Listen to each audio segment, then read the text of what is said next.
The dream of a unified Africa, where people and goods move freely, remains elusive. This is largely due to restrictive visa policies. The African Visa Openness Index for 2024 paints a stark picture. A mere 28% of intra-African travel is visa-free. Only 25% of African countries offer visas on arrival. This means that for a vast majority of Africans, navigating the continent is a bureaucratic nightmare. This lack of openness stands in stark contrast to other regions.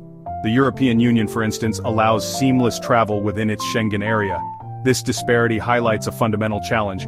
Africa is a continent divided by its own making. This is shocking when considering the ambitions of the African Continental Free Trade Area. How can we expect to boost intra-African trade when movement remains so restricted?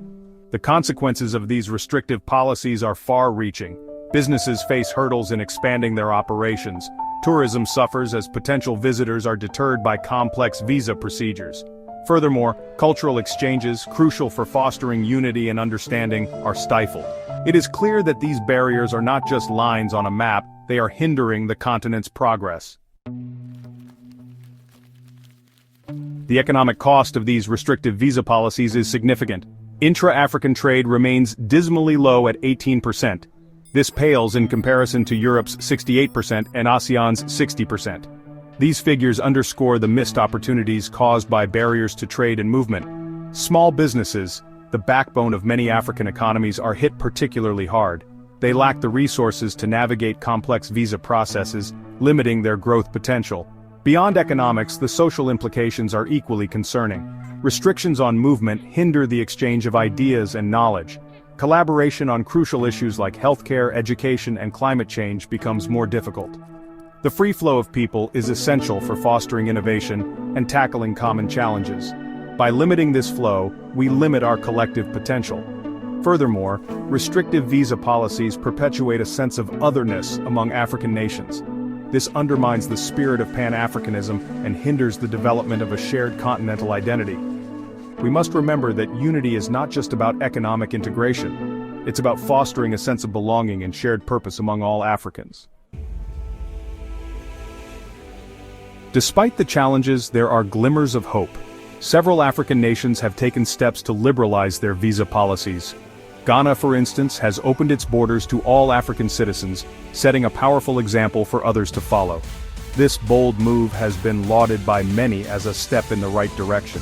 Kenya too has made progress by removing visa requirements for many African nations. While challenges remain with their electronic travel authorization system, the intention to facilitate travel is evident. These examples, though limited, demonstrate that change is possible. They provide a blueprint for other nations to follow.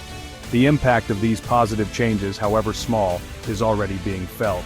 Ghana has seen a surge in tourism and investment from other African countries. This demonstrates the economic benefits of open borders. Moreover, the move has generated goodwill and strengthened Ghana's position as a leader in the push for greater African integration. The time for piecemeal progress is over. African leaders must recognize that restrictive visa policies are a significant obstacle to the continent's development. A harmonized approach to visa regulations is essential. This requires political will and a shared vision for a more integrated Africa. Investing in modern, efficient border control systems is crucial. This will address security concerns while facilitating the smooth movement of people. Furthermore, we must challenge the misconceptions that fuel restrictive policies. The African Union has a critical role to play in driving this agenda.